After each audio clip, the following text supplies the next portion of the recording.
métamorphose des formes en des corps nouveaux. Ô Dieu, car ces métamorphoses sont aussi votre ouvrage, secondez mon entreprise de votre souffle et conduisez sans interruption ce poème depuis les plus lointaines origines du monde jusqu'à mon temps. Avant la mer, avant la terre et le ciel qui couvre tout, la nature dans l'univers entier offrait un seul et même aspect. On l'a appelé le chaos. Ah, ce n'était qu'une masse informe. Oui, je crois que ça va nous arriver. Allons-y. Je me propose de dire les métamorphoses des formes en des corps nouveaux. Ô Dieu, car ces métamorphoses sont aussi votre ouvrage, secondez mon entreprise de votre souffle et conduisez sans interruption ce poème depuis les plus lointaines origines du monde jusqu'à mon temps. Avant la mer, avant la terre et le ciel qui couvrent tout, la nature dans l'univers entier offrait un seul et même aspect. On l'a appelé le chaos. Ce n'était qu'une masse informe et confuse, rien qu'un bloc inerte, un entassement d'éléments mal unis et discordants. Mais pourquoi diable, Patrick Dandré, avez-vous choisi de commencer une émission sur la métamorphose par les métamorphoses d'Ovide? Eh oui, il y a du pléonasme là-dedans. Il y a du pléonasme là-dedans, c'est pour ça que je vous pose la question. Oui, il y a surtout quelque chose de passionnant qui est que dans ce texte, la métamorphose est donnée pour ce qu'elle a de plus large, de plus considérable et en même temps de plus, je dirais, suggestif. Il faut rappeler ce sont les premières phrases. Ce sont les premières phrases. Il introduit d'Ovide, une série d'anecdotes il raconte l'origine du monde. Par la réponse qu'a donnée l'Antiquité d'une façon prodigieusement subtile à une aporie que nous connaissons encore. C'est à partir du moment où une impasse, une difficulté de penser, à partir du moment où le réel existe et où on pense qu'il a été créé, que se passait-il avant? C'est-à-dire qu'y avait-il avant le temps et où se situait ce qu'il y avait avant l'espace? L'hypothèse moderne du Big Bang n'a pas beaucoup amélioré les choses. Nous nous demandons toujours ce qu'il y avait avant l'instant zéro. Avant le début, oui. Et si l'univers est en expansion, je me pose la question sottement, l'univers en expansion, où est-il en expansion? Et je pense que la réponse qu'apportent les anciens, une réponse formidable, c'est une réponse en termes de forme. C'est l'idée qu'il y avait auparavant de l'indistinct et qu'une circonscription s'est produite qui a donné de la forme et qu'à partir de la forme, il y a être. Et, forme en grec, morphée. Morphée, oui. Et on peut parler d'une première métamorphose, c'est celle qu'Ovide met en tête de son recueil. C'est le passage du chaos à la forme. Voilà. La naissance de la forme. Voilà, alors la naissance de la forme conçue comme la réponse à cette difficulté de pensée qui est: qu'y avait-il avant, dans le rien qui a précédé le quelque chose? Corollaire de la difficulté de la question, pourquoi y a-t-il quelque chose plutôt que rien? Alors, cette forme, elle a l'avantage de nous permettre d'enclencher ce que va être le réel, c'est-à-dire une suite de métamorphoses absolument constantes. La réalité n'est que métamorphose. Le temps, l'espace, la vie, mais même en dehors de la vie. Les mers envahissent les continents et les métamorphosent en océan. La réalité, les nuages, le ciel, tout change constamment. Nous ne sommes jamais les mêmes et notre vie est une évolution. Alors ainsi définie, évidemment, la métamorphose, c'est tout. Nous ne pourrions pas en traiter pendant 25 minutes. Oui, c'est-à-dire que la vie ne cesse de singer ce mouvement initial, ce passage du chaos à la forme, exactement. Et qu'au fond, le fait qu'un être se reconnaisse dans la série des métamorphoses qui le constituent n'est qu'une façon de reproduire à l'infini ce passage métaphorique et métamorphique du rien au quelque chose. Voilà, c'est ce que dit d'ailleurs également non seulement la fable antique, mais la Bible. L'esprit de Dieu flottait sur les eaux et puis Dieu sépare. Et cette séparation est une définition. Il y a une très jolie image. Le monde antique était cerné par un fleuve. Et je pense que ce n'est pas pour les anciens le moyen de nous dire que le monde est fini, mais un moyen de le définir.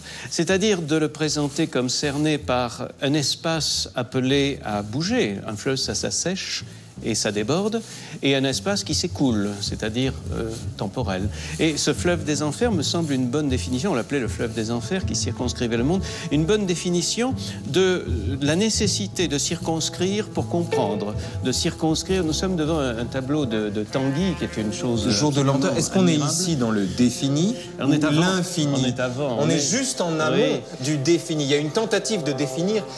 On est en 1937, ce qui n'a rien à voir avec l'infini qui précède le définie. Mais selon vous, on est en amont de la définition, c'est-à-dire de l'information, c'est-à-dire de la fin de l'informe. On est dans l'instant où ça prend forme. On ne peut même pas appeler cela une métamorphose, puisqu'avant il n'y a rien et qu'après il y a quelque chose, c'est la morphose. C'est la morphose. Ensuite, on imite, et ce sera la métamorphose. Les choses qui sont ici ne prennent pas encore de sens parce qu'elles n'ont pas de définition. C'est quelque chose qui n'a de nom dans aucune langue. Nous avons l'impression qu'il n'y a ni temps ni espace. Nous sommes dans le suspens. Le suspens qui est le hors-temps. Et un non-espace. Il y a des ombres, mais il n'y a pas de terre, il n'y a pas de socle. Donc, c'est une peinture qui donne un équivalent visuel, comme Ovide donnait un équivalent poétique de cette question insoluble qui est: quelle est la morphose première? Mais nous comprenons bien qu'ici, nous ne sommes pas dans la métamorphose. Mais c'est trop large encore. Il faut restreindre, il faut circonscrire. Patrick, je peux vous faire une objection? Ce tableau donne le sentiment, effectivement, peut s'entendre comme l'émergence de quelque chose. L'émergence paradoxale de quelque chose, puisque du rien naît le tout, l'attente qui précède la naissance. Très bien. Mais c'est un tableau dont la tonalité générale, me semble-t-il, est assez mélancolique aussi. Et qui... on retrouve des formes qui seraient, alors cette fois-ci, vues de l'autre côté du prisme, comme des reliques de formes. Ici, par exemple, le souvenir d'un talon, là, le souvenir d'un verre, là, le souvenir d'un banc. Il y aurait quelque chose, finalement, de ces éléments qui fait penser presque à...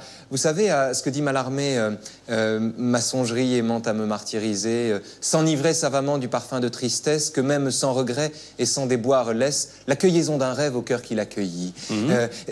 En gros, ce qui reste d'un rêve une fois qu'on se réveille, et à l'instant où l'on ne garde du rêve que le souvenir d'avoir rêvé, où les formes sont déjà perdues dans l'éblouissement du réveil. C'est la conjonction des temps.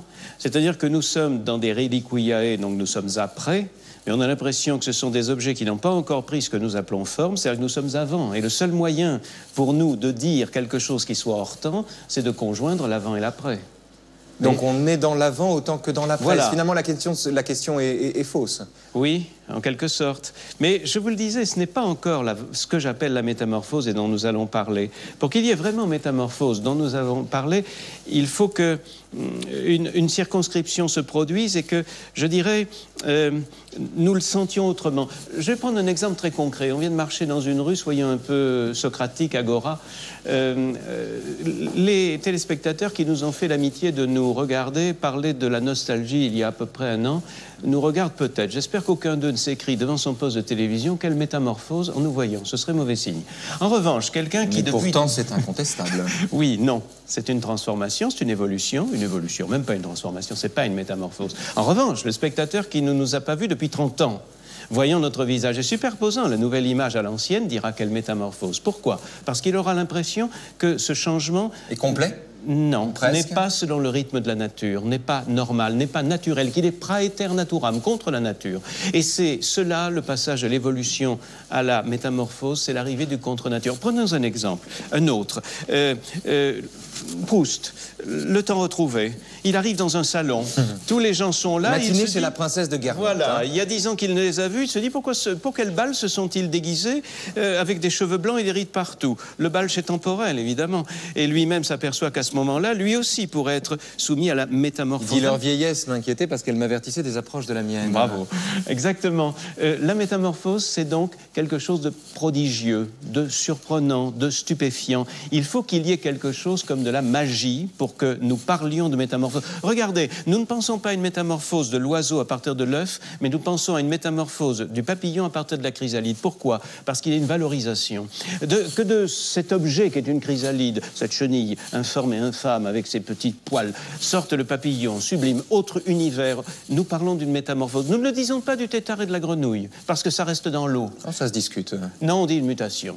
Mutation. La différence entre la mutation et la métamorphose serait donc une différence. Au fond, la métamorphose donne le sentiment d'un saut qualitatif, tout simplement parce que nous avons oublié l'intervalle qui sépare nous avons vaincu le temps. Nous sommes dans le hors-temps, le hors-espace. De sorte que le passage insensible d'un état à l'autre devient le saut Oui. d'un état à l'autre, et ça n'a plus rien à voir. Et ça parle à l'imagination, je crois, parce que c'est la révélation de l'altérité dans l'identité. C'est une chose qui fait très peur. Une huile sur toile, de Jean Cottel le Jeune. C'est une vue de l'intérieur du bosquet du labyrinthe dans les jardins de Versailles vers 1690. Un décor inspiré par Perrault et destiné à l'éducation du dauphin. Alors on voit 3 des fontaines inspirées par les fables d'Ésope. Nous avons ici la grue et le renard et la grue. Et, si j'ai bonne mémoire, le combat des oiseaux. Voilà, oui. C'est vous, là encore, Patrick Dandré, qui avez tenu à ce que cette image sublime soit ici et témoigne de ce que vous voulez en dire. C'est la profusion de la métamorphose. Nous sommes dans un labyrinthe, dans un jardin et devant des fables. Ce sont 3 modulations de la métamorphose. Il y a, commençons par le labyrinthe. Le labyrinthe, c'est le lieu du Minotaure, c'est-à-dire cet espace intermédiaire d'une métamorphose arrêtée qui s'appelle l'hybridité. Qu'est-ce qu'un Minotaure? Le Minotaure. Oui. Ou le centaure, voilà, le Minotaure. Le centaure, c'est un homme qui a voulu se faire cheval ou un cheval qui a voulu se faire homme. Il s'est arrêté en cours de route. Et qu'est-ce que ça révèle à l'homme? Qu'il y a peut-être de la bête en lui et que les bêtes contiennent peut-être un peu d'humanité. Tout Darwin est là-dedans. Alors ça, c'est le premier aspect. Vous voyez, c'est l'aspect labyrinthe. Et le labyrinthe, c'est une révélation, une forme, c'est ce que je disais tout à l'heure, de l'autre en moi. Et Phèdre au labyrinthe avec vous descendu, ce serait avec vous retrouvé ou perdu. C'est le signe que l'inceste s'exprime à travers l'image du labyrinthe. Vous citez la Racine. C'est Racine. C'est la Racine et l'histoire de Phèdre qui est amoureuse de son beau-fils. Voilà, et c'est un moyen de dire ce trouble qui est la révélation en soi de quelque chose qu'on ne veut pas reconnaître pour soi. Et c'est cette terreur qui peut être aussi le basculement dans la folie. Et que l'hybridité révèle à travers cette image d'un labyrinthe où l'on se perd et où l'on se trouve. Et notez que d'un labyrinthe, on ne peut sortir qu'en se greffant des ailes, donc en devenant oiseau, sauf que le soleil de la vérité fait fondre la cire et les ailes se détachent, car nous restons hommes. Je dirais que c'est la métamorphose cathartique. La légende à laquelle vous faites référence, c'est Dédale et Icare. Oui, Dédale est l'inventeur du labyrinthe, Icare est le fils de Dédale. Dédale, enfermé dans son propre labyrinthe, conçoit des ailes pour sortir par le haut. Comme si on pouvait sortir de son labyrinthe. Icare s'élève trop haut et la cire de ses ailes fond au soleil. Donc ça, c'est le premier aspect de la métamorphose, c'est la métamorphose cathartique. On essaie d'enfermer le Minotaure parce qu'on ne veut pas le reconnaître comme étant en soi. Le second, c'est la métamorphose des animaux parlants. Alors là, c'est tout l'univers étrange et rêveur du lien entre l'homme et l'animal que, à la même époque, Charles Lebrun, le peintre de Louis XIV, va travailler à l'intention des peintres qu'il éduque en quelque sorte, enfin qu'il forme, pour leur expliquer comment on peut peindre les passions des hommes à travers les visages des animaux jusqu'à ces choses très étonnantes et fantastiques que sont des têtes de cheval ou de tigre portant des yeux humains. Et l'hybridité que cela crée donne un malaise. Et il y a dans la métamorphose une dimension de malaise, une dimension d'étrangeté. Ici, ce n'est pas le cas. Ces animaux qui parlent, ce sont des moyens pour le fabuliste de métamorphoser l'enfant en homme ou de métamorphoser le fol en sage par l'usage d'une fiction qui est une vérité. Vous parlez d'étrangeté. L'étrangeté est peut-être l'autre mot ici pour définir l'altération. Bien sûr, et l'altérité et l'aliénation. Plus que l'altérité. Oui. L'altération, disons, l'altération serait le cheminement qui conduirait au constat d'une altérité. C'est ce que vous avez dit tout à l'heure en parlant de Proust. Bien sûr. Le narrateur se retrouve dans une fête, il n'a pas vu les protagonistes de la fête depuis 10 ans, il a l'impression qu'ils se sont fait une tête, Dans le même temps, si j'ose dire, s'il les avait vus tous les matins, si, comme c'était son habitude avant, il les avait vus tous les matins, il n'aurait pas remarqué une telle métamorphose. Et lui-même se découvre autre et ayant évolué à l'intérieur de cette image qu'il lui renvoie. Un tout petit point encore sur ce tableau. Oui, un tout Patrick. petit point encore. Pardonnez-moi, juste un point. Il s'agit de Diane Chasseresse. Oui, bien sûr. Oui, il s'agit de Diane Chasseresse. Vous connaissez l'histoire d'Actéon, bien sûr. Oui, bien sûr. Comme disait Giordano Bruno, qui en fait une si jolie exégèse, lorsque un homme poursuit une pensée, la pensée finit par l'habiter et il est donc transformé en sa pensée. Et la métaphore, c'est que Actéon, voyant Diane nue, elle le transforme en cerf et il est dévoré par ses propres chiens. Alors par ses propres chiens, parce qu'on finit toujours par être dévoré par ses idées, c'est pour ça qu'il ne faut pas trop philosopher. Il y a donc aussi une dimension allégorique lyrique dans cet effet de métamorphose, car n'oublions pas que nous sommes dans un jardin à la française, et contrairement à ce qu'on pense, un jardin à la française, ce n'est pas une violence faite à la nature, c'est l'imposition à la nature de sa propre idée, révélée par le travail intellectuel qui consiste à adapter à son flux naturel, à son évolution naturelle, le changement métamorphotique qui va révéler son essence. De sorte qu'on peut être contre nature, praeter naturam, oui. Vous l'avez cité tout à l'heure. Oui, pour révéler. Sans être hostile à la nature, non, sans pour faire la révéler. violence à la nature. Oui, mais au contraire, pour la révéler à son idée. Alors je me demande si ce que vous dites là s'applique à cette image que nous avons là. Vous allez voir, le bougeoir est lourd, mais il mérite qu'on le porte. Bien sûr. Voilà un homme au terme, si j'ose dire, d'une métamorphose. Évidemment, le clip Thriller qui date de 1983 et le visage, c'est étonnant parce qu'évidemment, il est méconnaissable, mais tout le monde le reconnaît. Ah, bien sûr. Le visage méconnaissable et reconnaissable de Michael Jackson. Et ce clip est une façon de mettre en abîme, d'ailleurs, le destin du chanteur lui-même qui n'a cessé de se métamorphoser tout au long de sa vie et de sa carrière. Oui, nous sommes ici flambeau à la main et à la télévision. C'est la conjonction, on peut le dire, de deux temps. L'antique Eh bien, je dirais que Michael Jackson, icône de la modernité, se transformant en loup-garou, qui est l'une des fables les plus anciennes que l'on trouve. Savez-vous quelle est la première des métamorphoses que décrit Ovide après le passage que nous avons lu? C'est celle de Lycaon, qui, ayant fait manger de la chair humaine à Jupiter, fut par lui transformé en loup. Cette jonction de l'une des fables les plus anciennes, puisque on voit très bien que c'est un souvenir de l'anthropophagie, donc d'un moment qui est le plus archaïque que puisse imaginer l'humanité, cette conjonction entre ce moment très très ancien et puis ce qu'a été Jackson, c'est-à-dire un homme qui se transformait grâce à la chirurgie esthétique, qui est comme la magie des temps modernes. Et pour devenir quoi ? Pour devenir non pas un autre, mais l'autre, car pour un Afro-Américain, devenir blanc, ce n'est pas devenir un autre, c'est devenir l'autre. Et en même temps, en lui, est-ce que je peux le poser, ce bougeoir? Je le trouve un peu pesant. Posez-le, je le tiens, je tiens l'autre. Cette chose si étrange, je ne sais si on peut en parler à propos d'un homme qui est mort, mais l'accusation de pédérastie ou pédophilie qui lui a été faite et qui était absurde dans la mesure où c'est un homme qui se prenait pour un enfant et qui souhaitait se métamorphoser en enfant. Nous sortons de la fable. La fable, qu'est-ce que c'est? Sinon, demander aux adultes de se transformer en enfants. Et il y avait ce même phénomène. Je ne pense pas du tout qu'il avait en lui l'idée d'un être adulte qui allait abuser d'un enfant, mais d'un adulte qui, grâce à un enfant, redeviendrait l'enfant qu'il souhaitait être ou qu'il rêvait dans sa folie d'être. Je pense qu'en cela, ce personnage conjoint les deux moments, l'Antiquité et la modernité, en ayant fait, c'est peut-être la chose la plus moderne de Jackson. Je connais mal cette musique et cette danse. Je ne pense pas que c'est par là qu'il a été le plus moderne. Je pense qu'il l'a été en étant dans son corps même l'incarnation de l'icône que l'art ou les médias faisaient de lui. Je pense qu'il est comme les artistes. Je pense à cet artiste Orlan qui fait de son corps... On s'en est déjà servi dans l'émission. Dans une émission sur la laideur et le travail qu'elle fait sur son propre visage. Sur son propre corps. Mais juste un point, tiens, d'ailleurs, puisque vous parlez de Orlan, c'est intéressant. Orlan juxtapose des visages qui sont les siens et qui pourtant stupéfient par leur extraordinaire différence et variation. Michael Jackson lui-même, quand on juxtapose toutes les images de son visage, quand on passe d'un petit bambin noir à un homme tout blanc et aux traits singulièrement effilés, qui n'est plus un homme, qui est une espèce de un être hybride, donc une icône, un signe. Eh bien, quand on juxtapose ces visages, on a le sentiment, on assiste à la progressivité de la métamorphose. C'est un film. Il a fait de sa vie un film. C'est ce que j'appelle se transformer en icône. C'est-à-dire qu'il a dévoué son corps à l'icône qu'il était devenu pour les médias. C'est-à-dire qu'il a donné son corps à l'art comme d'autres le donnent à la science. On pourrait dire que c'est cela.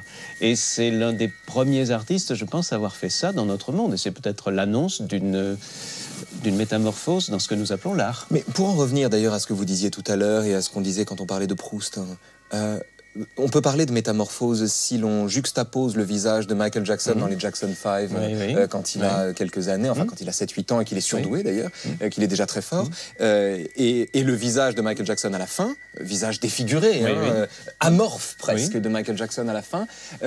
Si on les juxtapose, on est face à une métamorphose. Si on juxtapose en revanche, ou si on additionne en revanche toutes les étapes de cette transformation, est-on encore dans la métamorphose, ou est-ce que la valeur progressive de ces transformations dilue la métamorphose métamorphose dans le film, justement, Ça des dépend si transformations? nous estimons qu'il y a un seuil qualitatif C'est ma où il question. est devenu praeter naturam, contre nature, et où son visage n'était plus ni un visage de noir, ni un visage de blanc, mais un visage d'autre chose. C'est-à-dire que le dernier visage qu'il avait était un visage dont on peut dire qu'il était fabriqué, c'est-à-dire qu'il avait intégré l'artifice dans la réalité. Or, c'est cela la métamorphose. C'est la conjonction bizarre de l'artifice et de la réalité. Vous vous rendez compte que le clip de Michael Jackson sur Internet a été vu sur ce site-là 110 708 000 fois 855 fois. Voilà. Oui, 110 oui. 708 855 Oui. fois. Vous promettez le même avenir à notre émission? Presque. bien. Un humain sur 50 a Oui. vu le clip sur ce support-là. Oui. Et en même temps, a vu cette réitération d'une des légendes les plus anciennes de l'humanité. Cette légende, vous savez, le rapport de l'homme et du loup est très étrange parce que c'est le meilleur ennemi de l'homme et il le chasse avec le chien qui est son meilleur ami mais qui est très proche du loup. Et il y a dans cette trilogie quelque chose de très inquiétant. Et la lycanthropie, qui est le fait que l'homme puisse devenir loup puis redevenir homme, c'est une des figures les plus étonnantes d'ailleurs de la métamorphose, c'est sa réversibilité. Vous savez, la Belle et la Bête. Alors, la Bête de l'ancien prince charmant, mais que la Belle fait redevenir prince charmant. Alors, on va aller vers l'irréversibilité, justement, Oui. pour terminer cette émission en votre compagnie. Voilà l'ultime image mobile. Image mobile et pourtant terrifiante, et qui, pour le coup, inaugure un âge de l'humanité qui, lui, n'est pas réversible. C'est l'âge de la terreur, c'est celui dans lequel nous vivons aujourd'hui. C'est l'époque de la guerre froide, de la paix impossible et de la guerre improbable, comme disait Raymond Aron. C'est l'époque de la bombe atomique. Nous sommes ici face à un essai nucléaire, je crois, pris dans le Nevada, fait dans le Nevada au milieu des années 50. Donc c'est juste 10 ans, 15 ans après la fabrication de la première bombe. Et vous avez là encore tenu à voir cette image, Patrick. Parce que le phénomène est irréversible, mais notre conversation est cyclique. Nous sommes partis d'un chaos, d'un grand chaos. Nous revenons à un petit chaos, c'est-à-dire à une sorte de modèle réduit du retour à ce qui précède l'être, à une sorte de néant résumé. Et ce que j'ai aimé, ce que je souhaite dans cette... Retour par l'homme au néant dont parle Ovide, au fond. Et sous la forme d'un spectacle. Parce que vous voyez que les gens sont là pour le regarder. Nous le voyons parce qu'il y a un film. Et nos téléspectateurs le voient parce qu'ils voient à travers l'écran ce film que des gens regardaient dans la réalité. Alors, je crois que nous sommes ici devant un moment, une concrétisation. Vous savez, c'est en 1928, je crois, qu'a été effectuée la première retransmission télévisuelle. C'est en 1931 que la première équation expliquant, supposant l'antimatière a été posée. C'est en 1938 que la première fission nucléaire a eu lieu. On a l'impression qu'il y a là une convergence d'éléments pour essayer de restaurer en tout petit ce qu'a pu être l'avant le temps. Et je dirais que c'est l'approche de l'aporie dont je parlais au début, qui se manifeste ici sous la forme de ce champignon et de ces gens qui regardent leur propre fin. « Je hume ici ma future fumée », disait le poète. J'ai surtout l'impression à vous entendre que la liste des choses que vous ignorez est plus courte que la liste des choses que vous savez. Pardon de vous le dire comme ça, mais juste quand même, face à ce spectacle terrifiant, ou plus exactement, terrifiant d'être beau, deux questions. On a une forme, un champignon, c'est bien connu, on parle de champignon. Et puis nous avons également la perspective de ce qu'un tel spectacle promet, c'est-à-dire la suppression de toute forme. Donc que regarde-t-on ici? Est-ce qu'on regarde l'apparition d'une forme, effectivement, une explosion qui a une forme, une bombe atomique c'est une explosion qui a une forme, clairement identifiable, ou est-ce qu'on regarde la promesse de la disparition de toute forme? Non. Parce que regarde-t-on quand on regarde ça et qu'on est fasciné? Qu'est-ce qui nous fascine? L'illusion de notre pouvoir. Car nous ne détruirons pas l'univers, même si nous croyons que nous pouvons détruire, car nous ne détruirons que la Terre, et c'est assez peu. Donc, nous nous prenons pour des dieux, mais nous ne le sommes pas. Je pense qu'il y a ce premier aspect. Il y a ensuite, le deuxième aspect, c'est l'ambivalence de la modernité, car cette forme, oui, nous la voyons sous l'aspect de la bombe, mais n'oublions pas que c'est une extraordinaire production d'énergie. Et que si nous pouvons domestiquer cela, nous progressons encore dans cette métamorphose la plus fondamentale peut-être pour nous les hommes, qui est la culture par rapport à la nature. Car ce qui est contre la nature, c'est peut-être aussi la culture. Et j'ai envie de terminer par ce paradoxe ou cette aporie qui est que devant la bombe atomique, on peut encore dire que c'est une forme, j'avoue un peu outrée, de la culture par rapport à la nature. Ça, c'est le mot de la fin. Oui. Débrouillez-vous avec ça. Merci, Patrick. Merci à vous. Merci. Venez, on va sortir par le labyrinthe.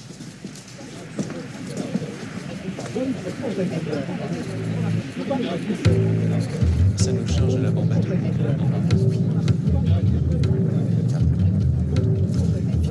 Culture sur la nature avec la bombe atomique.